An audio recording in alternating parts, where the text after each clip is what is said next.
and welcome to this episode of the Reset Podcast. I'm your host, Lauren Mignot. This is part of my 29 Days of Magic series where I interview 29 phenomenal Black women in the month of February. And today I am super delighted to have a repeat guest on, but it's been like years, so like we have so much to catch up on the show. The lovely, the amazing, the talented Ericka Riggs, who is the Chief Inclusion and Impact Officer at Omnicom.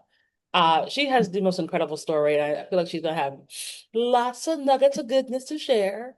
So let's get right on into it. Hey, Ericka, welcome to the Hey, show. Laura. Hi there. I Hey, friend feel here. like it's been years, I know years. it is years since I've gotten an Ericka hug. I will know that, because they're good hugs. So I'm just saying it's been a while. Yeah, I'm Uh, so proud of you. I'm so proud to see all the things that, have come into your life and what you've been able to switch lemons into lemonade. Now you are over there. Maison, correct me, what is The Maison Maison Pasta? Projects, where we were Maison sitting and Pasta? recording all podcasts for this month because I have podcast studios, so why wouldn't I do that? The reason I'm not recording now is because they're actually occupied, so I'm sitting at my desk. Love it. But we were super excited for what we've been able to build, and that's the theme of all of this. Like we can all do a lot of different things, and you can have all different paths and all different jobs. I think I've had four jobs since no, more than four jobs since we first met. So it's always Yeah. something good. So kicking it off with our slightly new rephrase question, Ericka, what's your all-time favorite job? My all-time favorite job, believe it or not, is when I was a hairstylist. I loved being a hairstylist. Um, the people, the craft, really getting to know people up close and personal. I will tell you that all of the lessons that I learned being a hairstylist have served me well in every aspect of what I've done in whether I was the director at the Ad Club of New York or in my current role as the Inclusion and Impact Officer, because the most intimate thing you can ever do is to cut someone's hair. And once you can get people's trust, and that's what you're doing, you're developing trust with people, you're able to listen to people, and that becomes a skill that you can use. I think I really was just young and creative and wanted to be creative. Didn't want to. I went away to Howard University, and all through my, high school life, middle school life, I was dancing. So I was really more connected to a creative pathway. But, I got the middle class parents who are like, we're not paying for you to go to the art school. You can dance. And so, they weren't keen on me, following that path that I wanted. So once I got to Howard, it was a social degree. I was there freshman year. I met so many amazing people, having come from the suburbs, having never really been around that many um, African Americans with so much. I mean, I met people whose parents, I'm sorry, grandparents had gone to college. I was like, whoa, wait a minute, like that's amazing to me.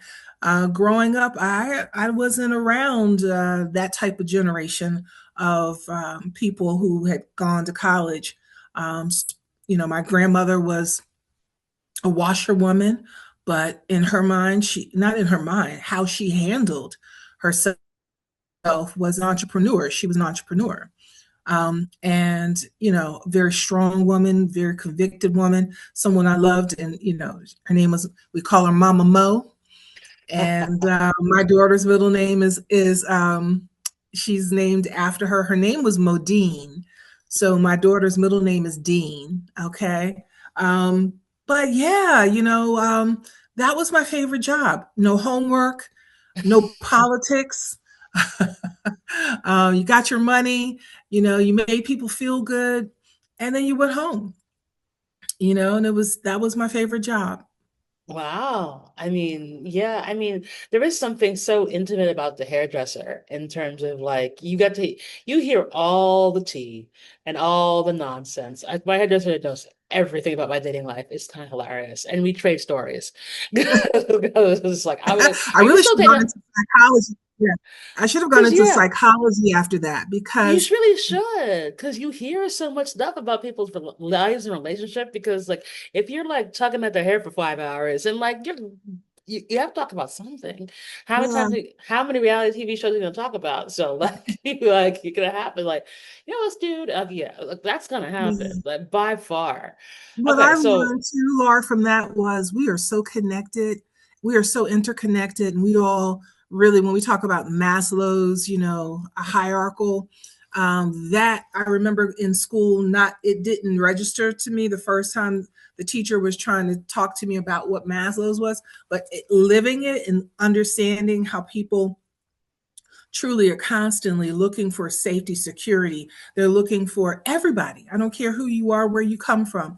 That's what you're looking for. And you learn that when you're working with people one on one. And that takes you far because that's certainly what we need in the industry that we're in, is to well, understand yes, how we're human connected. behavior and how people behave and how you can build community amongst that. So talking about that, so I feel like you've had a bunch of jobs since we last chatted. So, so tell me about so from hairdresser to where you are now, what was that journey like? So it's funny. I guess if I look back on it, it's kind of exhausting to talk about it, but it wasn't exhausting when I was doing it. I truly have always been driven by curiosity. Again, I like to create, I like to solve problems. I love being where the energy is and where the culture is being created because I'm a culture creator. And the time in which I was developing and maturing was also a time when we were truly the culture creations were happening as it related to hip hop, and then you had a new grouping of R&B with the influx of Mary J. Blige. And so you had videos, MTV, all these things, you're in New York, you had Ralph McDaniel's Video Music Box, right? So here I am, a hairstylist in the moment when we were creating the new look of everything. Things were changing. And it was just a natural progression for me to find myself doing videos. I was working and doing photo shoots for Essence magazine. That used to be the place where you would find out where to go get your hair done, what were some of the looks that were trending, and all those wonderful things. So I found myself, while I was in the DC area, started moving back and forth to New York a lot. And I found myself in some really amazing projects because a lot of the people that I had gone to Howard with had gotten into the music industry, had gotten into the entertainment industry, and everyone always knew me and my sister as the creative pair. So yeah, started doing hair for videos, and like I said, kind of pulled me into this world that I was like, this is amazing. Look at all these young Black entrepreneurs. And then I met Andre Harrell, who hired me to work at Uptown Records. And if we know nothing else, we know that was the epicenter of culture creation. Okay. It was hot, sexy, popping. We were young. It was a lot of fun. But it was also a lot of learning. Um, it was really interesting to me to see how many of these young people just had a notion of what they wanted to do. They saw themselves for the first time. And so everyone was running to wanting to be a singer, wanting to be a rapper, wanting to be something in the industry. So we were making this wonderful piece of art that is now legacy. And at the same time, no one was teaching us, how to run a business and how to do all those things. So we were learning all those things on the spot. So I never stopped to really think about, wow, what is my path? What do I really want to do? I was just following my creativity. And my creativity led me from Uptown Records as a video, I was director of video promotions, which was cool and fun. That had me going all around the world at that time with big old videotapes the size of books, you know, taking them to people, now they're influencers. But back then they had video shows in their garage, in their basements. They were broadcasting from local, Broadway broadcast systems around the country, learned about that. Eventually worked up to, being able to service BET. It was amazing. It was so Even the many outlets. time. It I was so many outlets for African American creativity. And I know we're going to get to this, but it scares me now because the corporatization of the world has really shrunken those opportunities, right? I don't even know if I said shrunken. I don't know. My mother's the English teacher. She'll probably get me. But they don't have those same the amount of opportunities to do that. Like I don't think there is that opportunity for a young girl who has no connection to anybody in New York who just doing hair gets up and moves to New York, and before you know it, she's in the mix. I don't know. And then I went from working at Uptown to Motown. I mean, that's a story. That's a whole story. That's a That's whole a other universe. Yeah, that's a whole movie. That's like, one day I'm working video promotions and Diana Ross has a video that becomes, as they used to call in heavy rotation. She wins an award. They say, Ericka, you need to take this down to Diana Ross. She's in town. She's filming with RuPaul. I on my rollerblades, rollerblade down to the studio, get there, and I am mesmerized at the fact that RuPaul is like 7 feet tall and taller. Then And it's in full drag. Diana Ross. So when I tell you I'm very rarely at a loss for words, I was just I don't know what to say. And that's when I found that I love Diana Ross, because in that moment she became the mother that she is.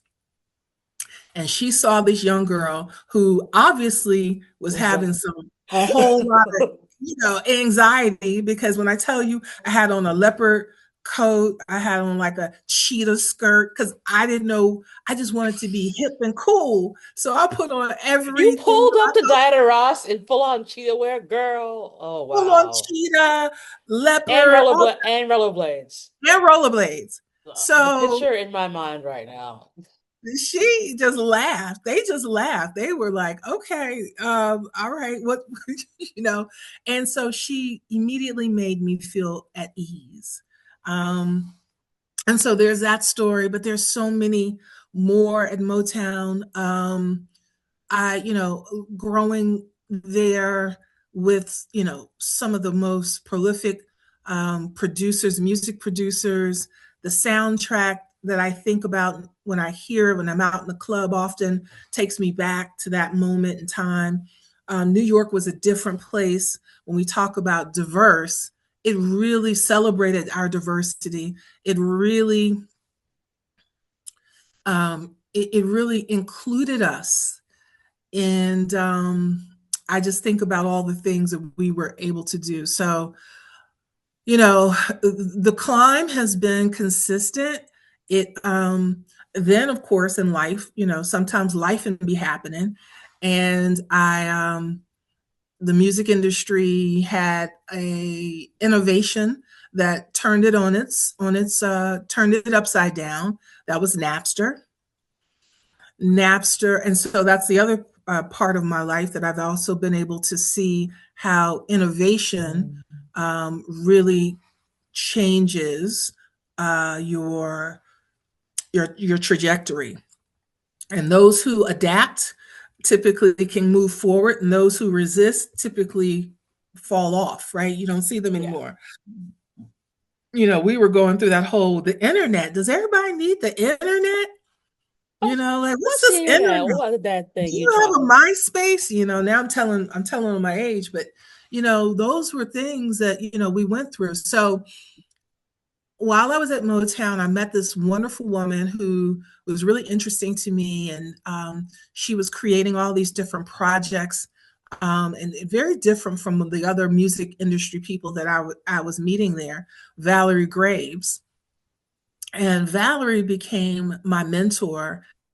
And shortly after, I think she spent a couple of years at Motown, and then got called back into the advertising industry as a chief creative officer for Uniworld Group.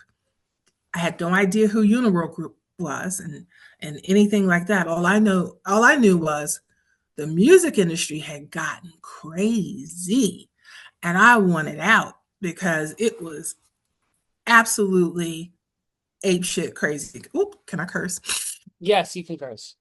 You are allowed to It curse.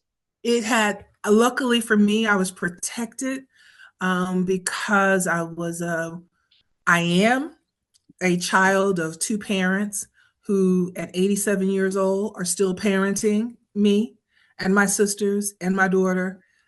Um, and because I never felt like I was by myself in this world, or I was broken, or any of those things, I was able to be clear about what was happening in the halls and in the rooms of this became a very dark period, because there was so much. When you're selling dreams, in the beginning, I didn't see any what I would consider to be traumatic um, behavior on the part of, people that I work with. But then I started to see, how young women and young men were being taken advantage of. In one particular case, I had a young man who was from Baltimore, who's incredible artist, could have been a big artist. And I watched how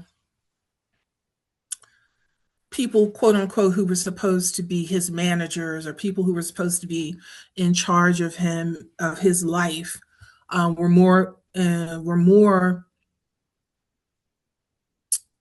concerned with the budget and how they could eat off of him. I saw that. I started to see the dark side of the industry. And anytime I start to see and feel the darkness, I want to that's how I start to move. Like, how do I move? Right. And I called Valerie, and Valerie said, "Well, you're kind of a big deal over there, and all I have over here is a kind of a secretary. No one says secretary anymore, but like an assistant position." And that's the other thing. I've been able to flow through life because I don't have ego about what I'm doing, as long as it's new and my curiosity can be, satisfied, satiated with this new creative, and it's creative. I'm like, I know I have something in my bag that I can bring that can help solve problems for you all over there. And she said, yeah, we do. We actually need we need networking. We need people who can connect us with who's hot, who some of the most, prolific stars are at the moment, and who's bubbling, because we need that for advertising. Hence, now I become, what was my role? My role was associate creative liaison, something like that. I've never had a position either that had a title. It was always creative for Or me. It was just like, go make it for you. yeah, Yeah. my interview was always, I can do this for you. And this, and also this. Right. And you all are not doing that right now. So let me make those connections. Let me create these opportunities. And that was even before they were using the word experiential. We were doing integrative. We didn't know what that was, integrative marketing. Black people created that because we didn't have access to some of the more traditional ways of doing media and marketing, right? So, being the creative people that we are always solving problems creatively. We get around it. We're resilient. We've created some amazing opportunities in the marketing, communications, and advertising industry. And so that led me, so from the music industry, from hair to music to, I ended up at Uniworld, and just again, found myself. I met Dabo Che, who's now part of Black Week. He's a part of the group that created that. Monique Nelson is now the president. She purchased that company and inherited that company from Byron Lewis, who was an icon, who is an icon, and he's still with us, and created this company where you saw it was, if you've ever seen Boomerang was Boomerang. based off of that, right? So here I am again amongst my peers, amongst beautiful, brilliant African American, Latino, Hispanic, Asian, all types of people there creating these wonderful moments. And I will tell you, in the beginning, it's always so exciting because you just want to create. And then the higher you go within these companies, and I became a producer because Valerie said to me, you know what you are? You're a producer. And for the Mm-hmm. first time in my life, someone had actually been able to put a title to all of the things that I'm able to do. And as a producer, you wear many hats. Uh, you and I both. And I couldn't go. It was so funny because my dad used to say, I wish you'd find one thing you like. And I used to really be tortured by that because I'm like, I'm supposed to want to do one thing. And yet I can do a lot of things in order to solve a problem for ultimately whatever that situation is. And I love going about it that way. And I'm good at a lot of different things. So funny, when I first got hired at Uptown, I used to do everyone's makeup when they were doing, I was like the in-house makeup and hair person, because I was able to bring those skills. When I went to Uniworld, I was able to bring the skills of connecting people and understanding who the hair people were. If you know who the hair and makeup people are in this world, Oh, you you got a lot of cachet with you, right? Um, so yeah, it was enlightening and it was exhilarating. And then I decided, I wanted to have a child, and had a child. And that became and has become one of the, most awesome things that I've been able to do. And I tell you, I know most people say that, oh, because it's their kids, but my daughter really helped me to focus some of all of that energy that I had. And that's what helped me to, in 6 years, climb very quickly once I decided to come back to New York. Once I took that position at at the Ad Club of New York, after being gone from New York for 12 years, because I left in 2003, and I had my daughter, and went back to school, finished, because I hadn't finished once I left Howard that one year. And so I had all this energy and all this understanding. And then I met students who reminded me of me. They had all this energy, but they didn't know, their parents were saying, you need to be an accountant, you need to be this. And I was like, you actually might need to think about marketing. You might need to think about advertising. They knew nothing about it. So I started creating opportunities basically, I called it field trips, right? Field trips to shadow some of my friends in New York who were doing production and writing and advertising and all these wonderful things. And before I knew it, I had been a part of creating a program called PAC, which was Pathway to the Baccalaureate, which was helping underrepresented kids find their way successfully through the junior college system, which would then secure them finishing their baccalaureate degree at a four-year university. And what we learned was, in the beginning, without them having some type of connected passion that was driving them, the graduation rates were lower.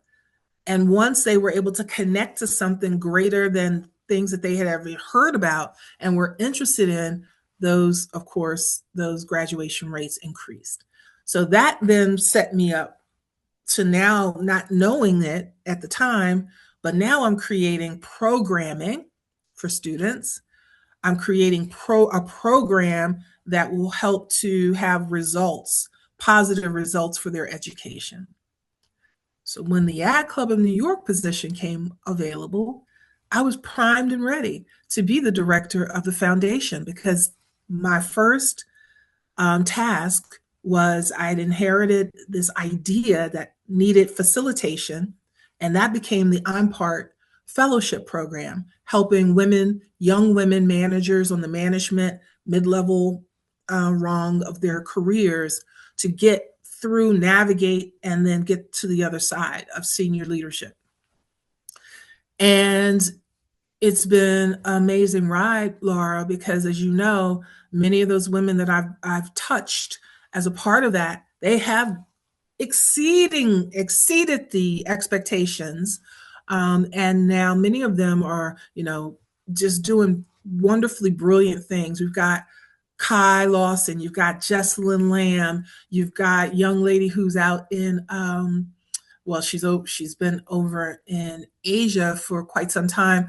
Oh, I follow her because she runs and hikes like in the Alpines and all these places, and she's a foodie. And her name right this second, blame it on blame it on menopause. Blame it on menopause. Menopause definitely takes some things away from your brain. It's going to come to me. Of course it will. So yeah.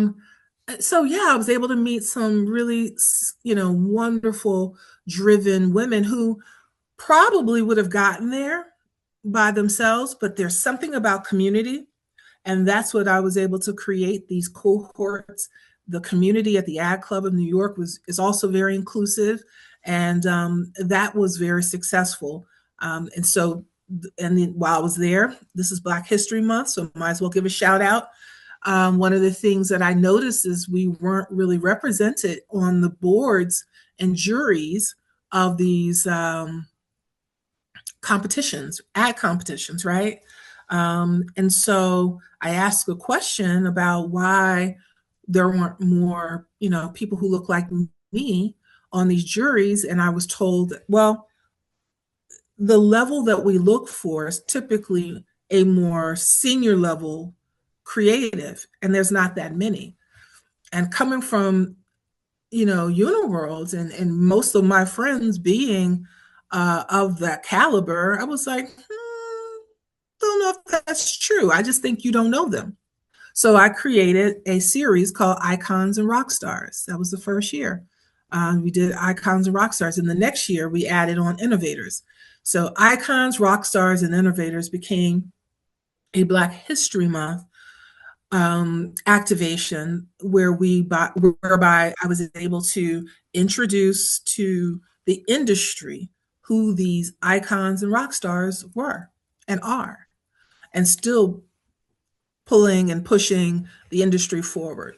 And I'm proud to say that not only did we start to see more, like we have the wonderful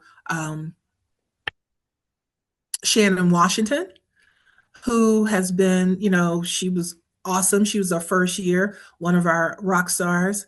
And I see her, in juries and doing all types of wonderful things. And yeah, that's kind of what I'm always looking at. Like, how can I make sure that we're represented? How can I make sure that everyone feels included? And that's just a natural way that I think about life. I like inclusion. I do. I don't It's like to just be amazing. the Your only person in story the is room. bananas, Eric. Like, I love how you just humbly go from like, in cheetah ensembles and rollerblades with Diana Ross, to helping create the awards that actually make sure that the top creators in our industry are actually found and put on juries, which can oftentimes lead to all manner of better jobs. So you're just like, yeah, and it's Tuesday. And you know Like, what's so God. funny? And I've always been doing it. When I was in elementary school, I'm originally from Dallas, Texas, and my father was he was a what do you call that, a trailblazer in corporate America for RJ Reynolds. And my mother is an educator. My mother's a teacher. She had a daycare center. So entrepreneurship and hustle, that is in my In your DNA. blood. In Yeah, your it's in my blood. DNA. My father would, sit at the dining, at the kitchen table, and give us a rundown of, his sales pitches and where he was going. Just always in conversation with what he was doing. I thought, oh my God, this is amazing. And then we started to move. So we left Dallas and moved to St. Louis, and then we moved from St. Louis to Columbia, Maryland. My last 2 years of high school were done in Paoli, Pennsylvania. And so, if you know anything about all of those places, they are culturally very unique. They have Paoli, Pennsylvania has some of it's part of the main line. So you have some of the wealthiest blue blood families. And then you also have those legacy Black families who moved out there to serve those homes. Okay. And then you have a blue collar component to Pennsylvania. That's very different from Maryland. In Columbia, Maryland, the um, percentages of PhDs and professional degrees were held by the African American families in Columbia. So I grew up it was very normal to see the Cosbys, the Cosbys were my neighbors, and we didn't really make us feel, that we Any were different. privileged, or it was like, oh, so your dad's a doc, cool, okay, whatever. And we kept it moving. That was Maryland. That's the Maryland DC experience. Um, I think I was really just young in St. Louis, but I will tell you, leaving the comfort of what I'd known as a young child in Texas with my grandparents and people like that loved me and had a community for me. It's the first time I was ever called the N word. And it was the first time I was ever challenged by people who didn't look like me to try and make me feel poorly about myself. And I must tell you, Laura, my parents did an amazing job because I have never felt less than anybody. Yeah, And right. what bothers me more than anything else are gatekeepers, people like that, people who are bullies, people who try to make other people's existence disturbed because of their own issues. So I've always grown up a fighter. I'm the middle child. You're like, I will always fight you. I Well, will you know, come. it's important. Yeah, You will cut a bitch. I will come see you. I will come see you. I will come see you. Because I'm not even gonna play with you. You know, it's interesting because I think, I think, and again, this is why I loved in the series, is because everyone comes from such unique and varied experiences, and those experiences shape them in ways that are incalculable. Because you're like, oh, well, okay, I do this, but you have no idea. I do this because I have done all of this. So when I do this one thing, it comes with the knowledge of all these other things that I've done, so that I approach things just wildly differently. Yeah. And I think at this particular moment, it's so important for folks to understand that, when, as we were talking about before we started recording, about like how many Black women are now out of work Mm. because of all manner of reasons. So we'll just leave it there.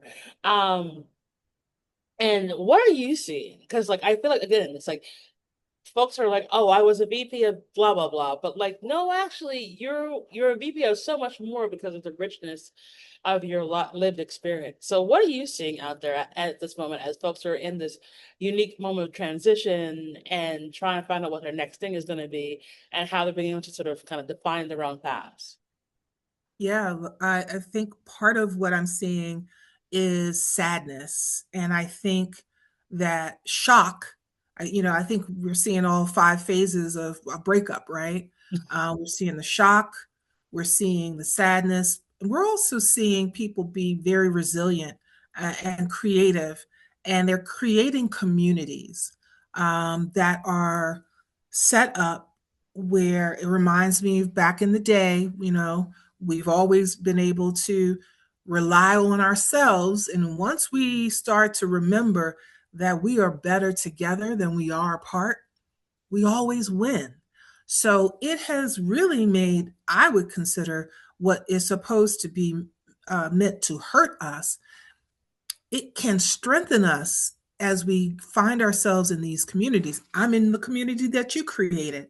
Every day, I am in awe of the women that, write about what they're doing and who they're doing and how they're doing it, in spite of probably facing some scary realizations, how they're going to pay for their mortgage, how they're going to, I'm seeing us come together. I think the Judy Jackson with, We All Rise, there's a community there. They're helping to, share opportunities, jobs, whether they be full-time, fractional, part-time, or just projects. There's a lot that's happening that is making me happy because it's forcing us to have to go back to the olden days of, this whole notion that we must save ourselves. We have everything perfectly formed and given to us upon birth that we need, but we need each other. And we certainly feel now that we're not safe out here by ourselves. So I am seeing that community is being valued at a price that I feel was taken advantage or taken for granted for some time. And in those communities, there are some really unique and quite valuable businesses that are being created. And I'm also seeing, again, people like Valicia Butterfield, who created um, some type of, I don't know the title of it, and I'm going to do it disservice by not naming it correctly. But if you follow her, you'll see that immediately she created a fund. I think it's some type of, crowdsourcing fund to help women in need. I'm seeing more of that, right? I love that. But it scares me because we know that an administration has gone in and really eviscerated opportunities. I was talking before when I was working, coming in, my 20s and certainly the heyday of my 30s, I had a lot of different opportunities. I could work at Uniworld, I could work at Burrell, I could work at Mingo. There was a lot of places that were available to young African Americans if they wanted to be in a multicultural community. And yet there was still, this resistance to hire more and more brilliant people in the advertising industry. But advertising has always had a small inventory of jobs, if you will. My friends who worked in banking and worked in finance, they didn't seem to have problems moving about. The problem started to happen within the last, I mean, really after Obama, right? This whole notion of scarcity and this whole, white supremacy focus to get immigrants and like all of that is just some bullshit. We know what that is. It's racist. It's racist. Ignorant. I mean, look, look, it happens in waves. I mean, we had like after the what they call the white lash, and then we had like George Floyd, where everybody was like, "Oh my God, I'm not racist," and then did all their black squares, hired a bunch of black women, especially in DEI positions, and then last year, the year before that, we're like, actually, not really. And so when people talk about the numbers of what black women who are out of work right now, the number is actually higher than what's being reported because a lot of folks are on severance for a year, on severance for 6 months, sued their employer. So they're not filing for unemployment. So you don't actually know those numbers. And I Wow. think you're right about this, like, what are we figuring out? We're figuring out community. We're figuring out ways, or we'll just do it our damn selves. And Yeah. we're also not gonna put it on the internet. That's the other thing where it's it's Fight Club. Like then when that Fight Club doesn't exist, so what are you talking about? And I think that's going to be what's going to end up happening. But I also kind of see it as like, yeah, if you lay off, fire, put out of work the most educated people in America, what do you think is going to happen? It's gonna bite, it's gonna bite them in the ass because the other Like, thing about the women, we are typically the head of household. We are disproportionately the head of household, right? In America. So you take the money and the earnings away from those people who are spending trillions into the economy. What happens to the economy? Dummies. Okay. The economy is going to go down. You're going to now have to spend more money that you don't want to spend because you say you don't want to help. You don't want people to have handouts, but you're actually hindering them from making a life for themselves because of just the idiocracy. I'm making that word a real word. it is a real world. It Um, was a documentary, and when that documentary came out, Idiocracy, it was a joke. And because and if you look at it now, it's a freaking documentary it should be. because so much of that movie, which was over the top, and like there's no way that would ever happen, currently Yeah. is happening. To be Like honest with you, it's like like it's upsetting to me because the people who are doing it are so idiot. They're idiots. Like, I don't mind a good competition, but don't come out there and not be prepared and think just because you look a certain way that you have, if you don't get out my face with that uh, old nonsense, you are just getting on my nerves, okay? Getting on my nerves. I'm so sick of the whole notion, and I'm sick of people who should know better, who are trying to make sense of it. And one thing that I do know at this big old age that I found myself, we took our foot off the pedal because I think that we are people that just want to be left alone and have a life, and we want to be able to do the things we want to do. We didn't know that the hounds were consistently behind the scenes creating ways to disrupt and to dismantle your life because of what you look like, because of this again, the system of white supremacy. Okay. Not all white people are white supremacists, but all white supremacists are white. That's real. And they really, they're, and with the influx of, and I think this is what we're seeing from, this is what happens when you let your sons go down to the basement and you don't check them, and they're, on these games, and they're only like all of the modern uh, conveniences that have come out in the last 2, 3 decades have persistently added to the demise of the brains of young men, especially. Okay. I don't know why young women are affected. I don't want to let us off the hook or let them off the hook, but differently, certainly, because when you look at the numbers of what's happening with young men, they're not entering the college pipeline like they at any black or white. Their numbers there. The proliferation of how they are being radicalized because of podcasts. I see it in my own family with some of my younger cousins, and how they really take an opinion from someone that's not tried and true, but he kind of speaks into their emotional vulnerability or weakness, and it becomes a real, and you can't change it. I was reading the article about the young lady who was the 14-year-old in R. Kelly's video, and she has found her voice and she's reclaiming her life.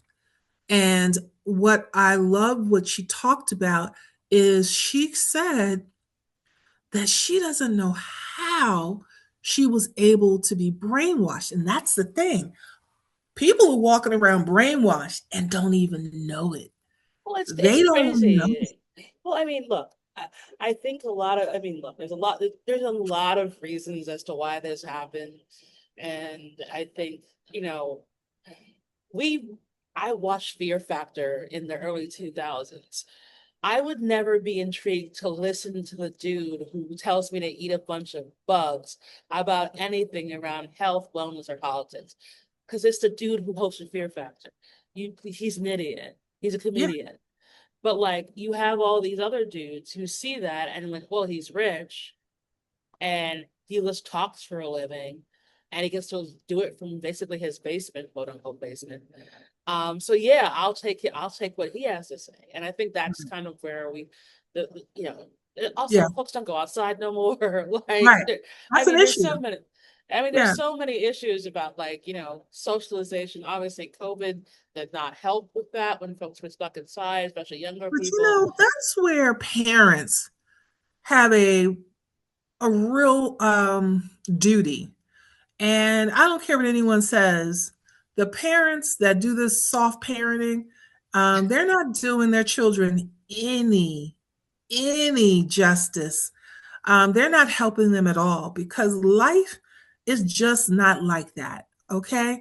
If you can't run fast, you're not going to win, which means you don't get the gold medal. You don't get to go to the Olympics.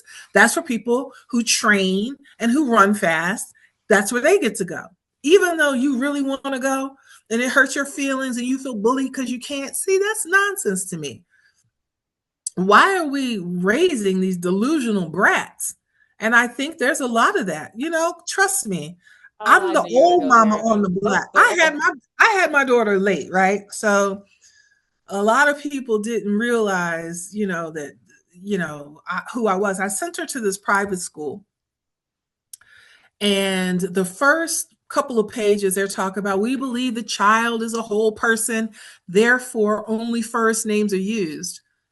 I told my daughter, don't you believe that? That's Miss Ann.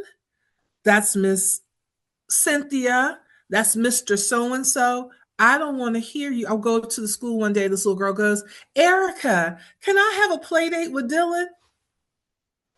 Excuse me? Do you have a job? Do you have a car?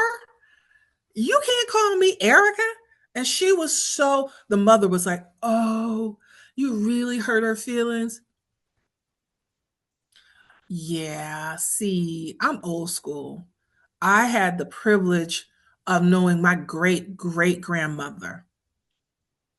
The wisdom that I was able um, to learn going out every summer to the country in East Texas at Emory with my grandmother and just visiting all the older people because they just sat on the front porch, you know, okay, those were lessons that I learned. They were so wise. And yet they hadn't had the education that we have. They hadn't had any of those things. But the wisdom They lived it. was amazing. Sorry about that. We got a landline. You have an actual landline? Oh my Got a God. landline.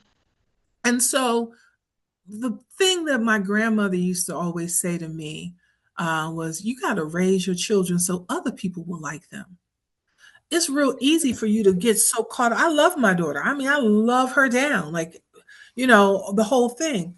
But the lesson that drove her very early on was she will tell you, what did your mom tell you not to be? And she'll tell you, a jerk. I used to always tell her, the world doesn't need another jerk. It They doesn't. just, It really doesn't. And there is so I mean, I always joke that like a lot of these problems have been solved by someone who got punched in the face when they were in elementary school. Like if you had gotten into a fight and a girl punched you in the face, a lot of these like tech bros would, because you know what, you'd learn or your actions have consequences. And that's all you need. yeah. Like you do Shame something, needs, so shame needs to return. Fear needs to return to a certain fearing of your parents. Like that was the other thing for me. Like if I could know that my parents would be okay with what I was going to do, that's how I always made the decision, even now, right? What would my parents think? I just would never want to disappoint my parents. It's like that is literally. It's not because like yes, I have Caribbean parents, and so like there's always that other And threat. they However, will, the they will the come and biggest, see you. yes, They they'll come will see come and you. see you. But the bigger one was always like, I just don't want to disappoint them. They're immigrants. So like we came to this country. And it's like I know what they gave up to come here. So I am not about to waste their money at private school, then get myself kicked out by doing something stupid. Or Right. like, have bring shame upon our family. Like just Right. And no. and it's interesting because while your parents are immigrants and that you really kind of drives your narrative, my parents are first First gens. generation African American after the civil rights. My father did very well. He ended up, at a VP level. That was unheard of. He hadn't finished college, but he had all the wisdom and smarts.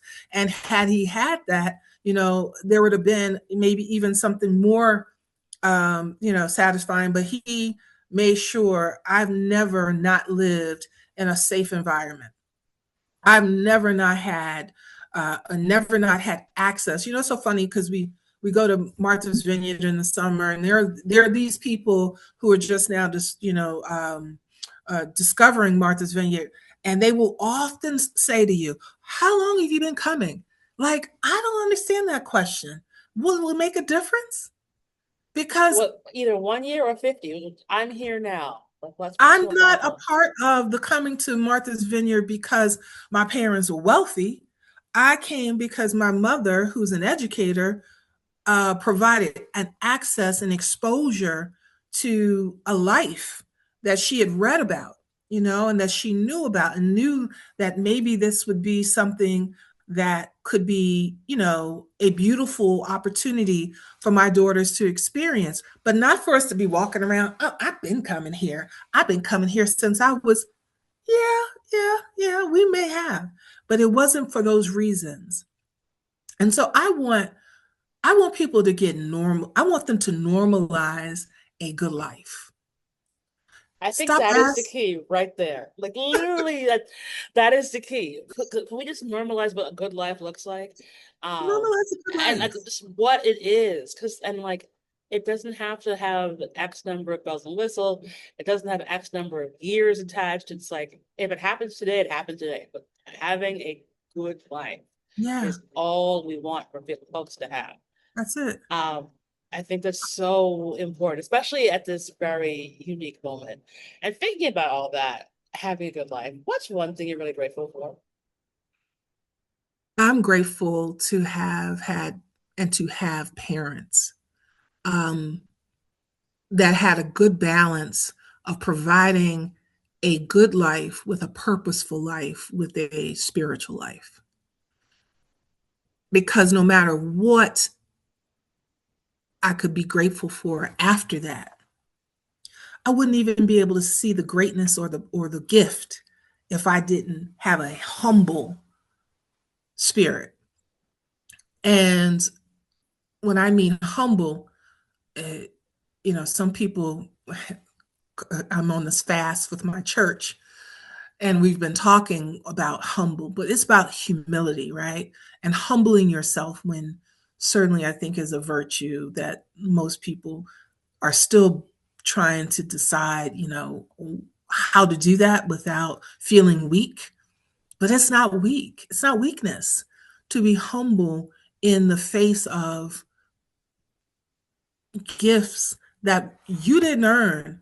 You just were given because of your situation, whether you were born into a family that had means, or you have an IQ that just calculates things so quickly, and it just means that I am thankful and grateful that I've had an opportunity also to lead the life that I've led. I will tell you, it's given my mother gray hairs because, I, I didn't finish. I didn't finish school like I was supposed to. I didn't follow the same pathway that I was supposed to for a young lady who's coming out of the things that I came out. I didn't do anything the way I was supposed to. I did them the way that I felt made sense and gave me purpose and I could and set me up for success. That's how I do things. I do them based off of how can I contribute? Am I a contributor in this moment? I think about going back to all of the women that have been laid off. I am trying in my mind, how do I contribute to that moment? How am I being able to, I did have a solution, but because of my company restructuring, that is not going to be as easy as it was initially, the way I initially thought it would be. We are standardizing and all the operations at my company. So whereas I had autonomy to use my budget to go and hire people who I knew were brilliant and could provide solutions to my company, and then I could help them, whether it be pay a mortgage payment or whatever. That was how I thought immediately. But and that could possibly still happen, but it's not going to be as easy because I no longer have the autonomy to do that. But I do have the influence. And so I will say this, my moment in corporate America has never really been about just, I'm so excited because I have this title. It means nothing if I can't influence the people inside to really see how they need to be thinking about the people and how do we help lift people who deserve to be uplifted in those places. And so I find myself using the same formula I've always used, um, networking and making connections and community with people who are aligned with that same understanding that we are here to help and serve. Um, and so sometimes I get thrown under the bus because I'm a truth teller in that. I need to be able to tell the truth. I can't always play the political game that some people want to, that helps them, keeps them in line with their goals, their financial goals, and this, that, and the other. But when I see a thing that's a thing and it's harmful, I'm going to say something. As you should. As you should. Well, obviously.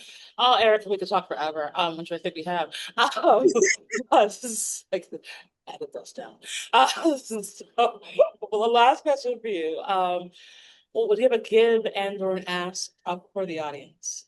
So that can be give a piece of advice, something should do, a book they should read, or an ask like, hey, I love everyone to like take care of it. Whatever you want. What's the first part? It's a Give, give? give or an ask. I have an ask. I think I have both. Let me think about the ask is certainly the call to action is to be in community and to use whatever tools you have that could help someone else. So if you can fill someone else's water bottle, do it.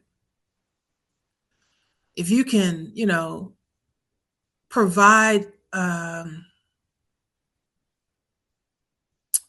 you can look at someone's resume because you know what people are looking, just use what your expertise is to help someone else. That's the ask. My give. What's the give? I want to give people permission to be